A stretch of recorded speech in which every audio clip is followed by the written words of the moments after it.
These are the lucky ones, survivors of the kidnap and of an ambitious military rescue in the Sahara. Safe at the moment, but I won't feel 100% happy until I'm back in the UK. Until I see my family, then I'll be happy.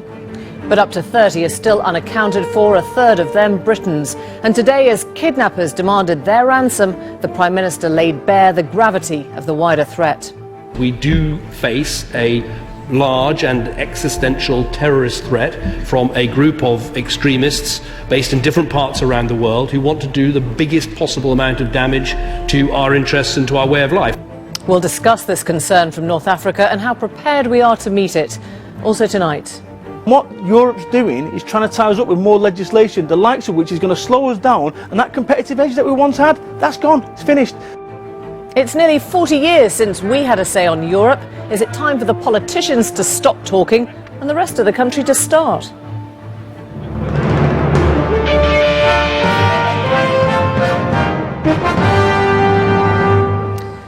Hello, good evening. The news from Algeria is bad tonight, but not, it seems, as bad as the British government had first believed. The original number of Britons unaccounted for stood at 30 last night. It now looks to be closer to 10. After a terrorist attack that plunged many of the world's capitals into crisis mode, dozens of foreign nationals are still missing or being held at the Saharan gas plant. Well, this evening, the Algerian government defended its unilateral military operation as the true scale of the attempted rescue mission became clear. It claimed 650 hostages had been freed, the vast majority of whom were Algerian. Well, tonight, as the Prime Minister talked of the growing threat in ungoverned places, we ask how much of this region is in trouble. Tim Huell reports. 3 days into the crisis at the sprawling gas plant deep in the Algerian desert, it's still hard to piece together the sequence of events. It's not clear whether the hostage-takers, Katibat Murat Amin, the masked ones, were just in the residential complex, or, as they claimed, also in the main plant. On the first day of the siege, they demanded safe passage out with the hostages, but the Algerians said no. A hostage from Belfast who later escaped phoned journalists, possibly under duress, to say that the Algerian army had already opened fire on the complex. The situation is deteriorating. We have contacted all our respective embassies from all the different nationalities to have the military withdraw. The message does not seem to be getting through to the military here at the front line, because they just up to recently, about 10 minutes ago, they were still firing into the camp. But it was yesterday that the Algerian government told Downing Street it had had to act immediately. It's not clear what triggered the subsequent assault. Either the Algerian army first stormed the residential complex, or the fighting started when the kidnappers tried to move their hostages in 5 jeeps. Their prisoners were bound, gagged, and had explosives round their necks. Certainly, those vehicles were attacked by helicopter gunships. It's thought 3 were destroyed. 1 blew itself up. Some passengers escaped from the 5th. The remaining militants and some hostages are now said to be holed up in the main gas treatment plant. With the crisis still unresolved, the Prime Minister made clear today his frustration at the way the Algerian operation began. During the course of Thursday morning, the Algerian forces mounted an operation. Mr. Speaker, we were not informed of this in advance. I was told by the Algerian Prime Minister while it was taking place. He said that the terrorists had tried to flee, that they judged there to be an immediate threat to the lives of the hostages, and had felt obliged to respond. When I spoke to the Algerian Prime Minister later last night, he told me that this first operation was complete, but this is a large and complex site, and they are still pursuing terrorists and possibly some of the hostages in other areas of the site. Algeria is a country where oil and gas facilities have been largely safe until now. For the global hydrocarbon industry, this has been a big shock. It did look as if Algeria was modernising, becoming more stable, somewhat more secular, and not a place where fundamentalism was going to take hold. And the companies have been able to work there very successfully, and they will now be surprised that this sort of incident can occur there. They will be looking very carefully, and they will be reassessing the balance of risk and reward. The industry does not like to put staff at risk, and very rarely does. This suggests that there is a new situation in the region. But of course, Islamist militants in North Africa don't just threaten Western interests and personnel in the region, they pose a terrorist risk to Europe itself. The terrible events of this week have woken us up to a danger long growing but long underestimated in North Africa. The question now, how can the West most effectively engage with the region economically, diplomatically, militarily to make it safer for its own people and for us? And should Europe be taking the lead, or is it better for Africans to deal with African problems? The region's a patchwork of states with varying attitudes to the West and varying degrees of stability. In Algeria, where this tragedy is unfolded, the military retains huge political power. Its rulers have kept out the Arab Spring, and they've only recently mended relations with France after a long chill. After years of fighting an Islamist insurgency in the 1990s, they've shown this week that they're still ready to act ruthlessly without consulting the West. Neighbouring Libya, freed from dictatorship in 2011 with the aid of French and British airstrikes, should be the West's most reliable partner in North Africa, but it's failed to rein in Islamist militias, and it can't stop the flow of militants or arms across its vast southern desert. Mali, now engulfed in the conflicts that apparently triggered the hostage-taking, was once a promising democracy, but a military coup last year provoked chaos, and America can't help because it says the new regime's illegal. Nigeria should be coming to the rescue. It's spearheading the African force that was meant to bring peace to Mali, but its troops are in reality badly trained, and they're leaving behind another Islamist insurgency in Nigeria itself. But many think military solutions alone won't work, and that it's poverty and bad government that are fueling the growth in Islamist militancy. You have to understand what are the security risks we are facing now in the Sahel region of Africa. First of all, you have to understand that that problem has to do with poverty, which is the main issue. Poverty in the sense that people are facing a lot of frustration. There's a lot of food crisis. The leadership are not doing their job. And because of that frustration, people are allowing themselves to be involved in all sorts of things, including what today is termed terrorism. Meanwhile, with the hostage crisis still unresolved, Algerian TV tonight showed freed prisoners returning home. The army and the gendarmes did a fantastic job, just kept us all nice and safe and fought off the bad guys. How do you feel now? Safety? Never really felt any danger, to be honest. If they had criticism of the rescue operation, it wasn't broadcast. But in the days ahead, the rest of the world will be analysing exactly what went wrong. Tim Hewell, we're going to speak to our diplomatic editor, Mark Urban, who's back now. How much clearer, Mark, are we about who the people are behind this and what they are really trying to achieve? Well, even yesterday, some people were still putting this in the same category as some of the previous kidnappings, which were only maybe 3 or 6 individuals, much smaller in scale. And of course, the Algerian government had denounced this group as, if you like, cigarette smuggling Bedouins. What's become much clearer in the past 24 hours, as reports have emerged of exactly what's happened, is that this was conceived as a spectacular, perhaps deliberately to put them on the international jihadist map. You look at the scale of the target they selected. More than 700 workers in there. Now, OK, even when you've winnowed out the Algerians and you've got about 130 foreigners, they went in there with 35 people on a site covering many miles. How could they really hope to have controlled all those people or to have got them away from there to some safer place? Perhaps it was always conceived that it might turn into a last stand, a suicide mission. So a longer planning than intervention in Mali would suggest? Quite possibly, yes, and with these broader aims.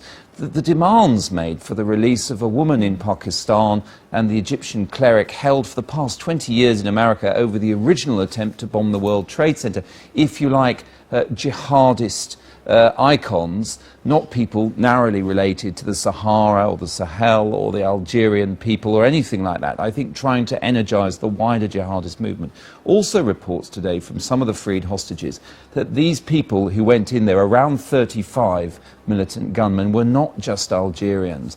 that they came from several different countries. One of them was described as speaking French of a standard of someone who'd grown up in France. Evidence, too, of a wider jihadist involvement in what they try to do. And what do you make of the diplomacy involved in this? I mean, yesterday all the reports coming out suggested that David Cameron was pretty angry at the way this had been conducted unilaterally. Today, something much more empathetic to the Algerian government and much more sort of gentle in terms of the criticism, because we're going to be in this for a long time, presumably. Yes, of course, some people are still unaccounted for. There are still believed to be some hostages in the gas plant. It's an ongoing situation, not time to have public recriminations. And I think perhaps a more sober appreciation of what kind of group that the Algerians actually had to deal with. I mean, Britain was critical, the Japanese were critical, but some other countries have been quite robust in defence of what the Algerians have done. Hillary Clinton, the US Secretary of State, defending them today and saying, let's remember who, as she put it, the terrorists are in this situation. The French Interior Minister also defending robust action and urging people not to criticise the Algerians for what they've done. So they have had quite a bit of support too in this. And too early to talk about the sort of lessons learned, but it has woken everyone up to this region, hasn't it? It has, because if they're going to go for this sort of spectacular, there are, of course, other facilities dotted around the Sahara, from Algeria to Libya, major facilities that if they're going to take on this kind of target, 98% of Algeria's foreign exchange revenue comes through this industry. They could have a major economic impact. Many of the multinationals like BP will have to question the way they operate in the countries, and it has suddenly raised the whole thing several notches up the international security list of concerns.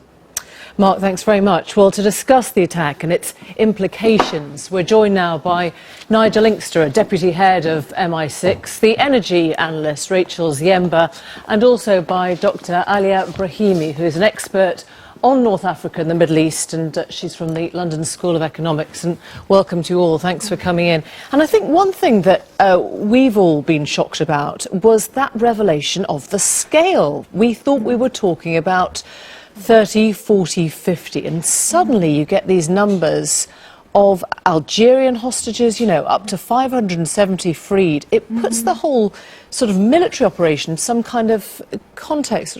Dr. Brahimi. Yeah, I think that what the scale indicates is that this has been in the works for quite some time, and it's something that they've pulled out of their pocket in order to symbolically chime in with this global jihadist ideology, because of course the French had just entered into Mali.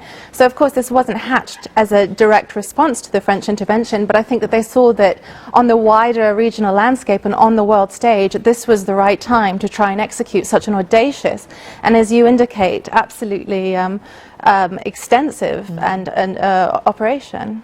And does that make it clearer in your mind? I mean, you probably have a sense of, from an MI6 perspective, of how an operation like this to rescue would be put together. I mean, does that tell us more about why the Algerians went in as they did? Well, I think each of these situations has its own particular characteristics, and it's very difficult to generalize. What we're looking at here, as I think has already been said, is a very large area which gives the hostage takers a lot of leeway to move around. And I think any attempt to deal with a group like this, given the circumstances, is going to be very challenging. In an ideal world, you'd want to constrict these people within clear boundaries. You'd want to be able to set up some intelligence collection capabilities to monitor these people, have some sense of where they are, where the hostages are, where the areas of risk are. And in a situation such as we're talking about, it's pretty obvious that this is going to be very difficult to do at all, much less within a very compressed timescale. I guess naturally we're concentrating, and our thoughts are with the British nationals, and we're talking about the foreign nationals, but from the Algerian perspective, this has been successful, hasn't it? I mean, most of them, the vast majority, got out. Well, thus far, yes. And I think, obviously, the Algerian security forces, armed forces, do not have the kind of specialist training and capabilities that the United States, the UK, France, and one or two other European nations have. But one has to ask oneself how easy it would be for let us say the British Special Forces, SAS, SBS, to do better in this kind of circumstances, or even whether a Special Forces approach would work in this environment. What do you think, Dr. Brahimi? I mean, could you imagine the Algerian military working side by side with Special Forces from other countries? I think that Algeria definitely historically has jealously guarded its sovereignty, and I think that it also at the same time feels that it has the necessary expertise to deal with these people that it's been confronting for many years now on its own terrain. So I think that it probably was quite convinced that it was worth actually trying to go it alone in the first instance. But I think going forward, that whole relationship is going to have to be reviewed if indeed foreign personnel are going to remain in Algeria working in the oil and gas sector, and that maybe some of that sovereignty is going to have to be conceded. And whether that's going to take the form of private security companies, I don't know. But certainly this threat is definitely on the rise, and the response has to match it. Rachel Zimba, what will that mean now? I mean, will the multinationals who are already talking about evacuating their staff to safety want to carry on working in these places? Sure. I mean, I think they're already rethinking, and to go back to your previous point on the Algerians looking fairly well out of it, I mean, I think on a broader context, this is a major hit to what the overall policy of the Algerian government has been, not only in creating and maintaining this security state, but also in putting all of this security effort into the energy sector. The bulk of... So they had to, that's what this message was about. Exactly. It was possibly not about the people first, it was about the site itself, you think? Well, I think also just the message of that. I mean, I think to get to this sort of broader point, obviously already the foreign companies are rethinking what their role will be. I think it's particularly a concern for any future investment that Algeria might be trying to attract. They're very much trying to get more investment, unconventional fuels. This is just another reason why foreign companies might give Algeria wide berth, go to places that are easier to operate in on a business environment and security basis. And of course, we have to raise the question: what if there are more attacks like this? Will this affect and are these supplies? the unintended consequences of the end of the Gaddafi rule, Nigel Inkster? I mean, is this what we didn't know about? Well, I think this is one of the unintended consequences. This whole situation in the Sahel has been brewing for a long time. It's just maintained itself below the radar screen, but all of a sudden this massive influx of former Gaddafi mercenaries plus their weapons plus the money, plus and of course money, which is what, which is Saudi money now, or well, the money from these groups comes from a lot of different sources. I mean, Al Qaeda in the Islamic Maghreb around 2008, 2009 was in a very powerless state. Then they managed to cash in a lot of money from ransom payments from various Western governments, and all of a sudden they were in business again. Since then they've been raising money from various forms of smuggling, continuing ransom payments, some degree of outside financing. One way and another, they are actually quite wealthy. And Ali Brahimi, this has been called, this extraordinary phrase, the soft underbelly of Europe, i.e. the place that will become the breeding ground for militants that we haven't really paid attention to. Is that how you see it?